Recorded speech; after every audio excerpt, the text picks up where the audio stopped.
Today's event focuses on marketing in the digital-first era. And our featured speaker, Joan Smith, who joins us today from Arizona, is Managing Director of Protiviti Digital. She will give a presentation on what digital first means for organizations in order to compete effectively in the post-pandemic era and the essential elements that customers and clients will now expect and demand from brands online. A digital and marketing professional, Joan's role as Managing Director of Protiviti Digital has her focusing on digital and marketing operating models and transformation strategies, as well as capability development. She also writes for Technology Insights blog. Prior to Protiviti, Joan was a marketing professional for Warner Brothers Entertainment Group of Companies, Accenture, and NBC Universal. This session will include questions and answers, so please use the Q&A box. And now I invite Joan to join us on screen.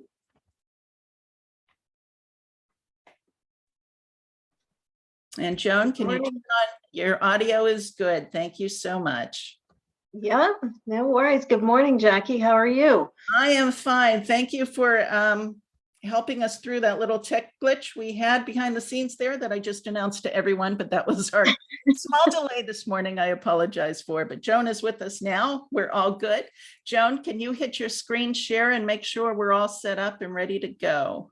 Oh, and it looks like the technology gremlins are still with us. Excellent. It's telling me I'm not able to share. All right, let's see. Try now. Ah, there we go. Okay. So lesson one, that the takeaway from this morning is it happens to everybody. Okay. Let's see if it shared the right thing. There you go. Are you able to see my slides full screen? Yes, I am. Awesome. And okay. You're ready to go. Thank you so much, Joan, for doing this. No worries. Thank you so much for having me. Thank you, everybody, for your time. And hopefully this will be a great conversation. It's a very exciting topic that Jackie asked me to talk through this morning. And I'm very casual and very interactive. So please let Jackie know via probably the chat if you have questions. And I think we will have some time at the end for live question and answer. But I'm definitely, and Jackie, please, jump in as things come up as I'm speaking as well. I always start, I brought up a couple of my favorite quotes from Peter Drucker. I'm sure most of you know who he is if in the marketing space, but as marketers, it's our job to understand the customer. And if we do our job well and we establish a relationship, albeit through media and through panes of glass these days, we don't need to sell so much. It's not about selling. It's about connecting people with services and products that they are looking for and information that they're looking for. And one other disclaimer I will give you is I use the word customer a lot. Please know that if you are in a B2B environment, I mean client, I mean member as well. If you are in government, I mean citizen and constituent. If you're in healthcare, I mean patient. Just know I use that term very broadly as customer, but it means everybody. It's very inclusive. So just a quick about me. Jackie already sort of introduced me. Just a quick about Protiviti as well. We are a global consulting firm. We have about 6,000 people globally, and we cover a number of countries very heavily across the US. We have offices in quite a few cities across the US, and we cover all span from management, sort of advisory in the risk, security, and privacy space, as well as across technology. And as Jackie mentioned, I lead Protiviti Digital. Let me go to what's next. Let's dive right in. Disruption. So we're all living every day in coming out of what has been a crazy last year and a global health crisis, and still change happening every day. And if we look at the environment that we operate businesses in, I think disruption, sums it up very, very well. If we look at our competitors, at different companies in different areas, there are all kinds of changes happening, and they're happening daily. Things like, I was reading yesterday, Coke is offering some NFTs, non-fungible tokens, for some of their merchandise and a sort of a custom designed art piece. So they're jumping into this world that several other brands have already jumped into. We've got brands like Amazon looking to cross lines and add adjacencies to their products and services. So Amazon announced a few months ago that they were going to be opening pharmacies within the Whole Foods. So Amazon, a logistics company, is shipping products, owns Whole Foods, as we all know. They went adjacent into grocery, or they are now looking to put pharmacies in that. So again, moving out market. If you look at Facebook and I believe Google, they are both looking and in process of putting in financial services type products for themselves. So platforms, tech giants, search engines moving into financial services. If we look at what was driven over the last year, just in the fact that we couldn't, as a global community, we didn't move around so much and we were way more digital. If we look at fashion brands, we see that collections are being launched digitally. Digital first. Instead of on the catwalk in New York City, they're being launched completely digitally so that they reach more people. And then if you look at other areas of our society and social consciousness, and which I believe is raising, and all of that is goodness in the midst of the chaos it brings for us. If you look at things like corporate board appointments, and we look at the Exxon story earlier this year, where there was a board member appointed who was a sustainability activist or a sustainability promoter, put on that board to really change the tide and sort of think about Exxon in a new way. And that was not at the wishes of Exxon as a company at the time. And so it speaks to our voices as a society and as customers and as members of who procure products and services, and our voices are being heard. And I find that really positively enlightening. And I'm very excited by that. That gets me very passionate. Again, it's not new, but let me get into a little bit more in a second here. If you think about our expectations as customers and as just consumers or people who need products and services, our expectations are being shaped not only by the companies we deal with and the industries and the institutions we deal with, which means you in your marketer roles, as you're out and you have direct competition from others, whether they be schools, other hospitals, whether they be other retailers, if you're in that sector. There are also other entrants who are in the market who are creating experiences that then reset our expectations as consumers of those products and services. Those are sort of, you think about those as sort of the new entrants. So think about financial services. We have apps that enable you to trade and manage investments in an easier way online, and we can all sort of reflect to some press that has happened earlier this year in those spaces. They start to change our expectations that being able to procure those services should be easy, should be simple. I should be able to do it without a lot of hassle. And then there are the perceptual ones, the ones that are changing the game overall for everything, and it crosses lines. So when Uber first came out, for example, we were able to order a car and come pick us up with a button. I mean, that was cool, right? And then if you think about other things you're doing, you hear people saying it in line. Sometimes you'll be waiting to do something and you're like, I can hit a button and get a car, but I have to wait for 30 minutes, in a line to go figure something out, a very simple transaction at, let's just say, like a motor vehicle department or something. So our expectations are really fluid, and we all know that's not going to change. So as marketers, we're living in that world, right? So what does this all mean for us as marketers? Well, for us, number one, it's created a lot of chaos and confusion.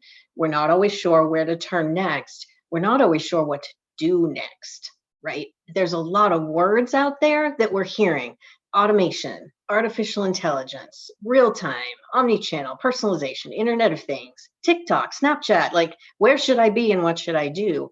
There's an increased need for us to coordinate with technology. There's an increased accountability that's being placed on us by a lot of our organizations to deliver results, to retain our customers if they are leaving, to acquire new customers and expand and grow. There's increased channels for us to think about. Things that we might have done as tactics and campaigns and events and things worked really well maybe a few years ago, couple years ago, right before the pandemic, maybe even as we went right in, and maybe they're not working quite as well anymore, and we're trying to figure out what is the next thing in our bag of tricks. But it's not that digital first is new. So this was really interesting when Jackie asked me to talk on this, and we talked about this is the topic, and I really started to reflect on it. And I thought, when did we first start using that term? When was that new? So I went back and I looked through some references and things of when I could find that I first started using it, or it showed up on Google. And I think I found it somewhere around 2012, 2011. It was brand new sort of then, and we started talking about digital first. When you're coming up with your campaigns or you're thinking about content and putting something together, you should think about it from a digital first lens and making sure you are covering your digital channels. And so we've been thinking about it and talking about it, and we've probably been doing it for a number of years.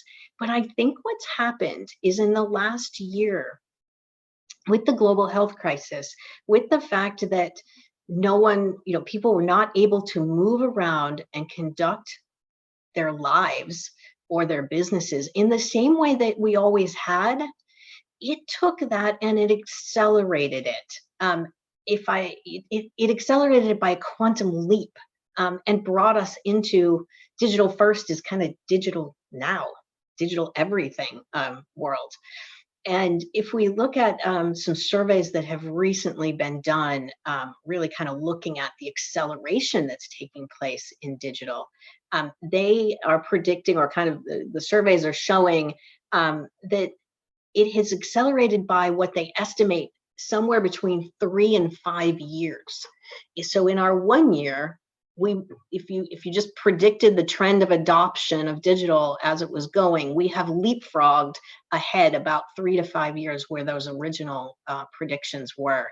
And we are now in a place where we are at probably about a 65% adoption, 65 to 68, depending upon your country, adoption of digital. And we went somewhere from about 35% back in 2018. So a fairly large jump forward. Most companies in the survey have said that they stood up at least temporary solutions to meet the demand. And I like to call that a little bit of MacGyvering. I'm sure as marketers, we were a little bit industrious and creative and innovative in how we made those things happen. But we did it really quickly in order to make sure that we could handle that rapid shift, and are probably now looking and saying, okay, we need to industrialize some of those things. And if you just looked at industry-wide, CPG companies, manufacturing companies, they might be a little bit slower in how they've pivoted over the last year. And that is just simply because of more of the barriers to entry and their product and innovation cycles and their product development in those industries just takes a little longer. If we look at other industries where we were able to pick up digital products or take services and make them hands-off, touchless, or we were able to take services and turn them into delivery, those organizations and those types of companies made bigger leaps forward. Two of the big ones, of course, would be financial services, professional services, and pharma. I'm sure some of you have probably experienced over the last year. I'll use pharma as an example. The way that pharmaceutical companies would approach doctors and hospitals, as you likely know, it was physically with a rep that would go out and they would bring the materials and talk about the different drugs and vaccines that were coming out as they were getting ready to be approved, or they were approved, and what indications they were used for, and all of that completely stopped. And so they had to accelerate really fast and figure out digital ways to meet with physicians in their very busy lives. So all this acceleration, right, from a digital first perspective, has created a few paradigms that, again, I don't think they're new. We were living with them before, but they weren't as important. And it's really taken these paradigms and moved them up into how we have to think and operate. And I wonder if before maybe it was we wanted to, but maybe we didn't feel we had to. And I think now these are now the top ones that were really top of mind for me. Connecting experiences, and this is connecting across the digital landscape and connecting between your offline or your in-person, as we move back into that, to your digital landscape, making sure that our customers, again, using the term broadly, are able to find what they need, get the information they need, and have an experience that feels congruent, that feels consistent and contextual. I'll talk a little bit more about each of these. Engaging anywhere. Okay, I'm sure that you all probably have friends or colleagues who have taken place over the last year, have moved to other locations, are all working remotely, are taking vacations and actually just going out in the woods where we couldn't travel so much, just going locally and going camping and going out places. And you still want to be connected. You don't want to be, you want to disconnect, but you still need some connection. So the ability to be able to engage from anywhere in any particular situation that you're in is become really paramount, wanting to do it on our terms. Transacting with ease. Make it easy for us. And I'll talk a little bit about some brands that are really accelerating in that space to just make it easy for us to get our lives done. If we all just look at the busyness and the number of things we have competing for our attention in our lives. And then data. As marketers, we love data. We live with data. Data is probably also one of our biggest albatrosses on our neck, if you will. We either have too much or we don't have enough. It's always a little tricky for us. But I think we've emerged into a world, especially digital first, where data is part of our DNA. It literally is table stakes, and we need to figure out the right ways to use it and how to employ it to make the best contextual experiences for our customers. So let's dive in a little bit deeper. Connecting experiences. So really, what are connected digital experiences?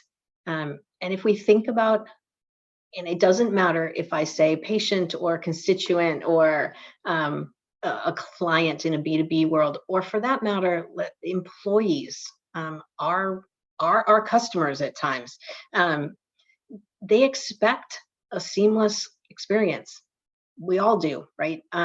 Whether that's in a physical space when I walk into a retail establishment or an office and I have a job to do, I want that experience to be seamless for me. You want to be able to find what you need quickly and efficiently and be able to get done what you need done and to check out or leave. Or if it's connecting pieces of information online digitally, to be able to inform a decision, inform something I'm looking to make a decision on, be able to find where I'm going to be able to procure that product or service, and then be able to locate and sign up for, or make an appointment for, or actually transact online. So a connected journey or a connected experience imagines frictionless movement, whether that's through an environment or through an online experience, or the magic happens when it is both. It's aligned around the customer's needs and their goals. Now, there are needs that we have as the brands, of course, and we need to fit that in, and I'll talk a little bit about that. That needs to be in there too, but it has to be contextual within what the customer needs. Those experiences need to be able to communicate relevant information and do that in a consistent way. When I reach out and I interact with you or your brand, I have an expectation of what that experience means to me because of prior experiences. And so a consistency is something you're looking for. I know when I go to Uber, it's easy. I know when I go to the Department of Motor Vehicles, my expectation is it's going to take me a long time. Hopefully there's no one out there who leads on a DMV. I don't mean to be dissing a DMV. And then, the other thing about connected experiences or connected digital experiences is the ones I'm mentioning that you're hearing coming off the top of my head. Why? Because they're unique and they're memorable. There's something about them that differentiates them from others, that makes me smile when I think about them, or that makes me cry when I think about them. And they are unique, and there's something about that. So that's part of the magic we're all looking for. And why does any of this matter? The statistics are staggering. I have been looking at these statistics for years now. We started reporting on these maybe 5 or 6 years ago, around what we were calling at the time the switching economy. And we were starting to see it in the financial services sector. That's where it first popped up, at least on the radar for us as marketers. And it is now proliferated across all industries. But if you look at the numbers in these stats, and they're from Gartner and some other organizations that monitor these, the numbers are pretty high, right? If I have a bad experience, I'm very likely to switch my provider. When we start getting up into numbers that are like 70% or so for things like that, that becomes material. That becomes important, that we don't create experiences that are not contextual and that are just not great for our clients or customers. And the other thing that's always amazed me is at the very bottom there, right? 86% of customers, and I believe this one came from, it was a cross-industry survey, was 86% will pay more if we know we're going to get a great experience. That's really interesting, because a lot of us compete from a price perspective, or we often worry. That's one of our biggest worries, is competitively there. And if we create a great experience, there is a premium that our customers in general will put on that.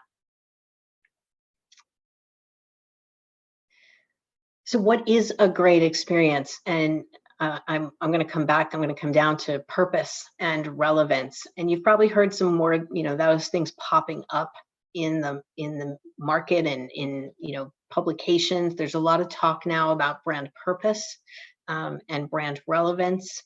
When we think about your purpose, it's, why does your logo, why does your company, what is your mission? Why do you exist? And there's a lot of, maybe what I might say right now, where we might be seeing a lot of virtue proclaiming in the marketplace, which doesn't come across authentic. But then you run into other companies who are very authentic about it, and it suits their brand. But in either case, you have a brand promise that you have made, and it is about the kind of experiences, the kind of products, the kind of services that you are putting out into the market. And to meet that brand promise, the journey or the experience, the steps and interactions that your customers will take interacting with you is mapped out along that life cycle. And it comprises two things. And we like to say it's the what and the how. It's really the what are our customers looking for? What do we as the brand need them to do? For example, we need them to check out and transact. We need them to maybe fill out forms or to provide information at certain points along the life cycle. And what are they trying to do? From their lens, they might be trying to find information. They might be trying to understand the value of the product or service that you're offering. They also are looking to fill out the information and conduct a transaction. So there are points where we hook up, right, where we need to do things together. But that's when we look at it from an experience perspective, we're looking at it from a customer's lens. What are they trying to do? And then also, what is the brand trying to do? But the magic here is in the other piece of what our customers are trying to do, and it's the how. How are they trying to achieve it? What channels are they using? When are they looking to achieve it? Is it earlier in the life cycle? Is it later in the life cycle? Do they need it to make their decisions? Do they need it after they've made their decisions? Are they looking to do something via a human-assisted conversation or model? Or are they looking to just get something done quickly? Is it about speed for them? What matters there? Are they looking to do something online? For example, booking an appointment. Sometimes it's really just easy to give somebody the information and they can book the appointment, and that makes that customer very happy versus having to call to book an appointment, as a simple example.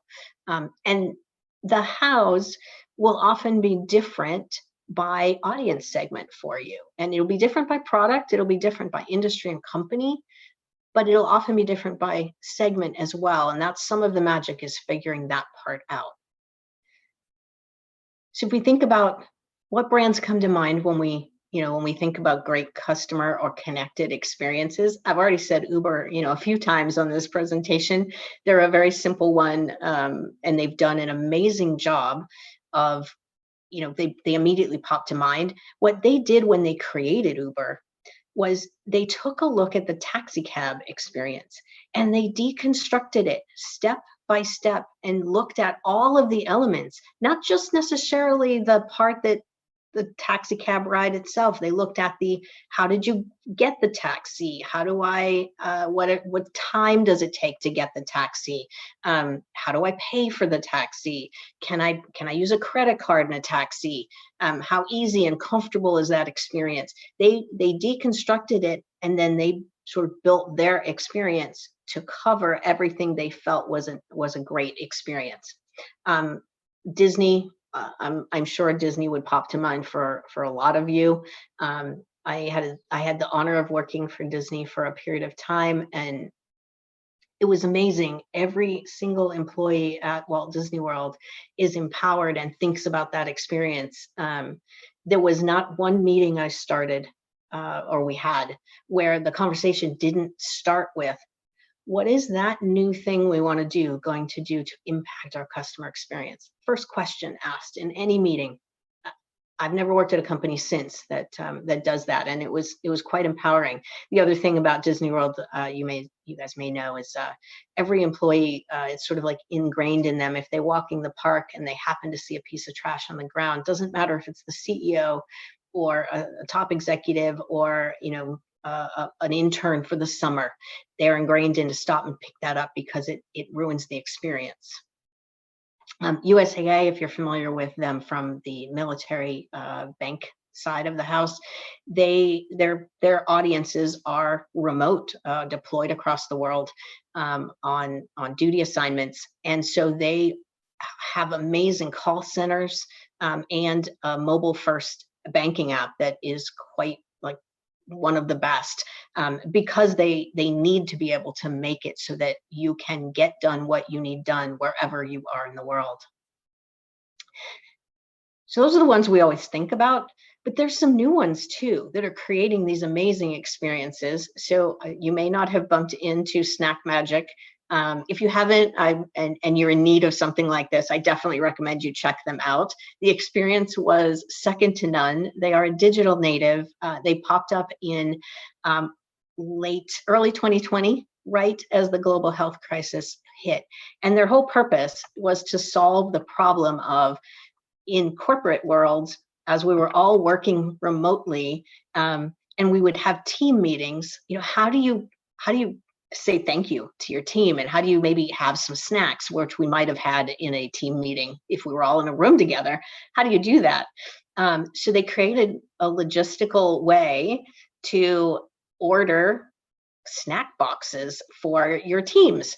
And not only was it about placing an order for the snack box, no, they went to the point of, they will customize the emails sent to your team with your branding. They will include things that are branded for your company in the box if you'd like. They'll include a custom letter if you'd like. They'll include a video if you'd like. They are global, so you can send things to your teams that are everywhere, which is often a logistical challenge. If we're here in the US, often companies can distribute here in the US. Nope. You can do it globally. They have a dashboard for you. You can see if you send out to 10 team members a gift of snacks for the team members to go pick out what they want, and they can customize. You have a dashboard, and you can see who's redeemed and when, and you can easily send them reminders to go pick up, go check out their snack boxes. It is seamless and the easiest transaction ever. So you can see there are ones who are connecting these experiences between offline supply chain, getting things out to people's door fronts at the same point as digitally. Clearly you can tell I like this company, so I'm raving about them. So engaging anywhere, right? So for any of us, and this should resonate, relevance is wherever we as the customer want it to be. Right? It is a moving target, but relevance should be something that aligns with the activity or the action we are trying to take, or the information we are trying to gather. Relevance is king. So if we think about a digital first world, we want to make sure we are relevant. We are where our customers or our audiences are expecting us to be and want us to be. And within that journey, I often get into some great conversations around this piece, moments that matter. Within any journey, from a finding information, understanding, having conversations, and maybe making a decision to partake of a product or service, which we could call our life cycle, right? And I'm abstracting for lots of industries, very simple life cycle. There are moments that are more significant than others in those interactions. And if we can, as marketers, identify what those moments are, then we can target everything we do to make sure that those moments are the best possible, the most relevant, the most engaging. And the thing about these moments that matter is they could be in the transactional part. There's something I want to do, somebody coming to your brand because they want to execute or do something, procure, buy, fill out, complete. They could be informational, where we're looking for things that we want to make a decision, or to help us use a product or service to understand its value, or how to repair it, or how to put it together. Or it could be support, where I need help. I don't understand what was sent to me. I don't understand how to complete something. It could be I'm just not clear on something, so I need help. In any of those kind of jobs to be done that our customers want to do, there are key moments that are more emotionally charged. And if we think about our jobs as marketers, right, it's to create emotional connections with our brands and with our products and services. So throughout that journey, there are things that I need to do as a customer. There are things you need me to do as a brand. Some of those things as a customer are going to matter to me more than others. The moments will be more critical and will have an emotional charge to them. That is going to be different. It's different by industry. It would be different by type of product, but it's definitely going to also have a nuance to the audience and the specific brand that you have. And the magic is figuring out where are those moments that really matter. If you can find the ones that are the most emotionally charged, make those great. If you can find the ones that at least are the key moments that matter in the flow, in the transactional cycle, in the cycle, make those great. And then focus after that on the other ones. Ultimately, we want you to make all moments great, right? Relevance is what matters, but knowing that we can't always bite the whole apple at once, and we need to take it in smaller bites. It's getting those ones that your customers will remember, because that's the memorable part, as I mentioned earlier.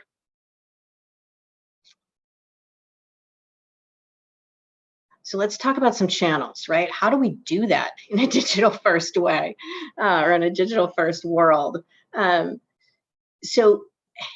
I'm sure a lot of you are familiar with the terms of conversational marketing, which is really about using our channels to start a dialogue and have something feel relevant and seamless and conversational with our customers. As we think about channels in a digital first world, right? Email, a lot of talk about email over the years. Email is still probably the biggest workhorse. And that may be because as corporate America uses email for communication, so brands do as well. It's cost effective, and it is effective for engagement and to ask your customer to take an action. So whether that be a transaction or to take an action as in engaging them with some content. It's a really great one where you get some data feed back and forth. It covers most demographics, and it's a piece of your puzzle, as you know. Your online channels, those are very much for information housing. When we're in that, I want to learn, I need information, I want to know, your online channel becomes really important, that you have things where people can find it in addition to in your physical locations. It's also your place for conversion. If you are allowing any kind of transactional work to be done online in a digital first way, that's your other place that is a heavy workforce for you from a conversion perspective. Mobile, okay, in a digital first world, everything's got to be mobile relevant. If we think about the fact, again, that we've got people moving about, transacting and looking at things all parts of their day, and maybe out when they're camping out in the woods, we need to be able to be mobile. But when we think about mobile, as you look at demographics and sort of our generational divide, if you will, our older generations less likely to transact on mobile, meaning purchase or something like that, but they are willing to create appointments and maybe express interest more so. The younger demographics, that line is very blurred, and they don't mind transacting on mobile. But in general, we do find a lot of purchasing still happening on from a desktop perspective. And then I do not want to leave out of the equation social. So social gets its own slide because it's very special. Social is a key point and a key tool in our tool chest as marketers. And what we've seen over the last couple of years, and especially in this last year, as we've all been home more, explosion on the social channel side. And I mentioned that as brand marketers and marketers, we have some confusion of where to turn next. This is one of those confusion areas, as I'm seeing working with different clients, is where do you spend your time? We all have limited time and resources, and this one's really about time. If we were to try to keep up with all of the new channels and outlets and trendy things that are happening, we wouldn't have enough time to get our jobs done. So what is happening in the social space is that there are more platforms, and there are different platforms that are coming up and popping up, new entrants into this world that I will say is sort of a mature place, which is why more entrants are coming in. So you've got new channels popping up, they have niches. And then what you're seeing is the big players, your established social media players, so your Facebooks, your YouTubes, your Instagrams, your Pinterests, they are all starting to pick up some of the nuanced niches that the newer entrants are doing. So there's copycatting, I'll use that word, happening across the different channels. And so there's a lot of change going on. In the middle of all of this, brands and companies are trying to figure out how to leverage these channels to create conversations with their customers, to find their audiences, and to engage and to promote their products and services in a contextually relevant way. Social, so about 4.2 billion of the globe is on social media. About 87% of marketers in the United States incorporate social media into their marketing plans, and that's beyond just paid media. That is actual engagement, engagement tactics. About 84% of users across channels, it is different by channel, but about 84% of users are aged 18 to 50. It drops a little bit once we get over 50, but not by much. It only drops into the low 70s. So there's still, if your audience is an older demographic, they are still on social media. So it has to be part of your toolkit, if you will. It's not really optional at that point. The bigger ones, right? So users and YouTube and Facebook are probably two of the ones that outperform in terms of total user base, total time on platform. And if you're building towards an audience that is multi-demographic, then those are two places that should be thought of for your bag of tricks, in your toolkit.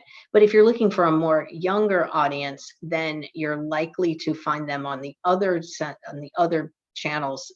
Again, the big ones, right? Instagram, Pinterest,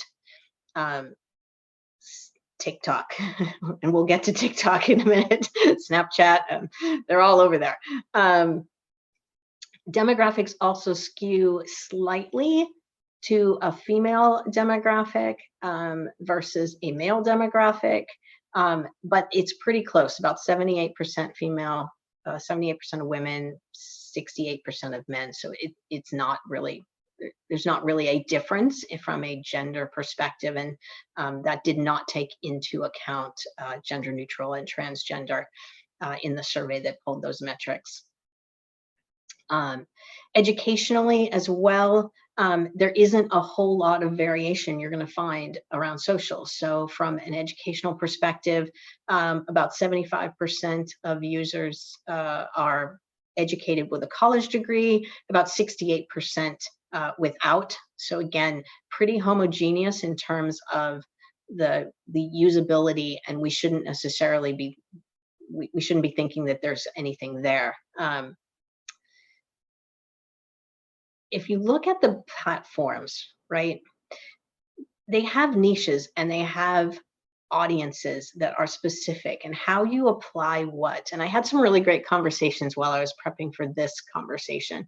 I talked to some of my colleagues and just kind of said, what's going on in this space? Because the very fact that I work in this space and I had to ask tells you about the frequency and the extent of disruption that happens in this space, and how the niches are happening, but they're blurring lines as the platforms are pulling on new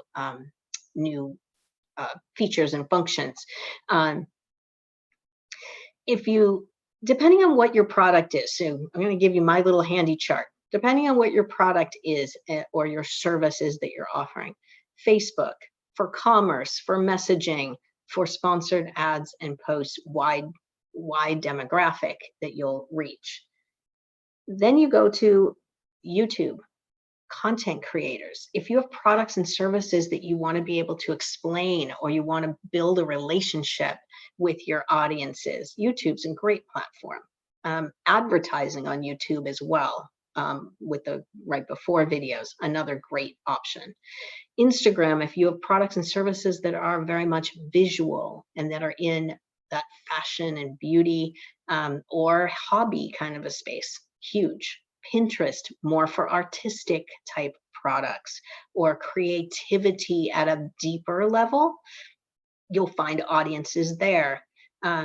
Twitter for news and quick updates. And if I think about Twitter, if you recall, you may have heard at one point, I think this was a couple of years ago, there was a tweet that was made to Tesla about adding a feature to their car around automatically backing the seat up when the driver, when you put the car in park, so that the driver can get out easier. And Elon Musk responded and said, we'll add that in as a design feature in the car, and they added it into the specs, a number of months later.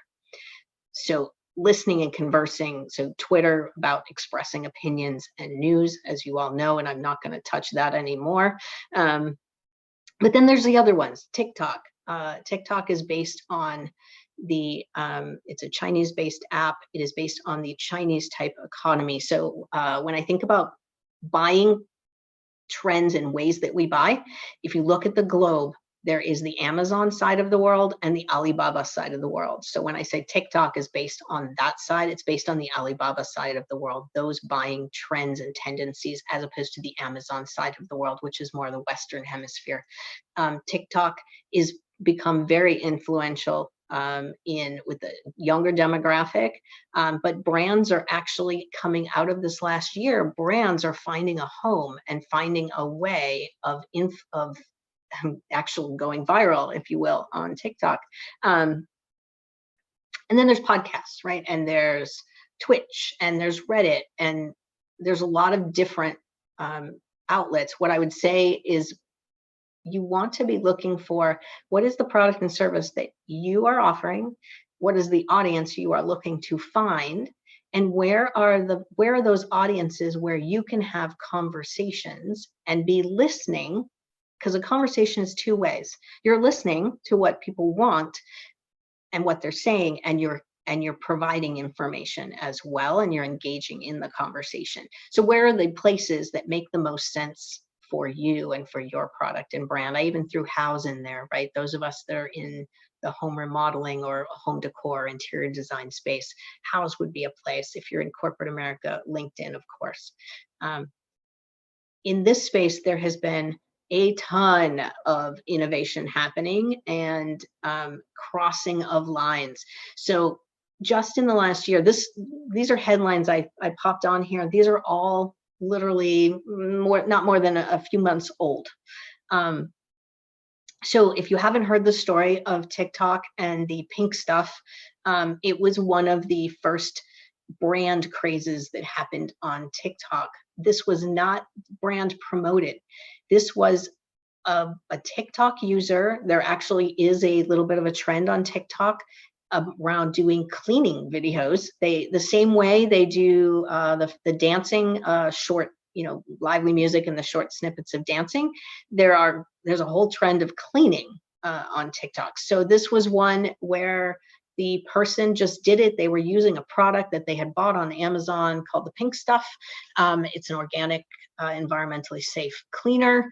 And they did the video and it went viral. I think within a couple of weeks, there were lots of other videos done for the same pink stuff, and Amazon had a huge increase in sales that happened out of that, which actually made brands start to open their eyes to TikTok and think, how could I do that? How can I put my product there? How can I leverage influencers there to promote my product? And now you might have seen Pizza Hut, Little Caesars, I'm sorry, it's Little Caesars has a series of things going on TikTok with the stuffed pizza. You should check it out, it's cute. And then if you look at what the platforms themselves are doing, I mentioned that they're cross-pollinating with each other. So Snapchat is trying to figure out how to encourage you to shop on that channel, which is more of a news and communication channel. It's a way of communicating. It's quick snippets of communicating. They're trying to bring commerce into Snapchat. And so they have created some features and functions that make it easier to promote brands. Pinterest has created tools that merge more of the commerce into Pinterest, where you can pin and tag a picture for commerce, and you can reach out to that. Reddit is trying to do things where they have created their own internal creative agency to teach brands how to be conversive on that platform and how to promote themselves in a way that is contextually relevant within that platform. And so they found the best, or are thinking the best way for them is to create their own creative agency. All of that said, the social commerce space is working, but not everywhere and not all the time. So the thing you want to think about here is, again, context and relevance for your audience. Is where are the places that you as a brand and as a marketer step into the conversation and should be listening where your audiences are and engaging, but you can't be everywhere. So think about putting yourself in those places, and don't be afraid to try and sort of pay attention to different outlets, but do it in a way that, remember, everything online lives forever. So you want to make sure you're doing it in a way that's thoughtful to yourself and your brand as well. And I've mentioned this term of conversational marketing a few times. And as we think about relevance, I can't help but keep coming back to it. Conversational marketing, again, is not a new term. It's kind of like digital first. It's been around a while. And I think a lot of you would probably say that you do that. You think about creating a seamless interaction as best we can between our channels, between our interactions and things when we're communicating with and putting information out to help our customers know, to the transaction phase, to the support part.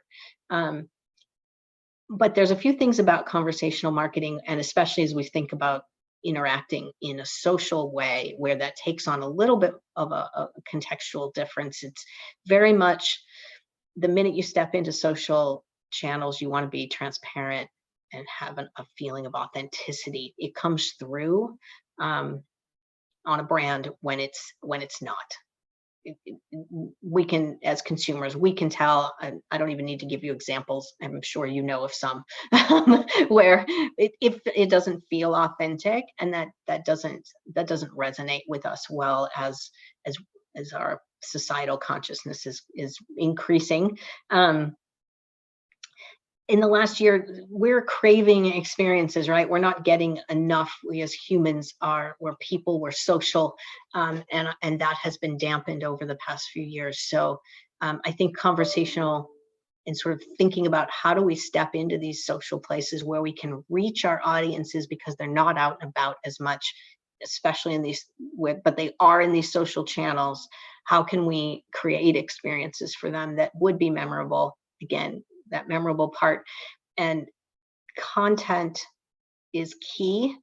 You have to have the right content that is relevant on the platform you're interacting with, but it has to be contextual. It needs to be contextual for the audience on that platform. It also needs to be contextual for your brand.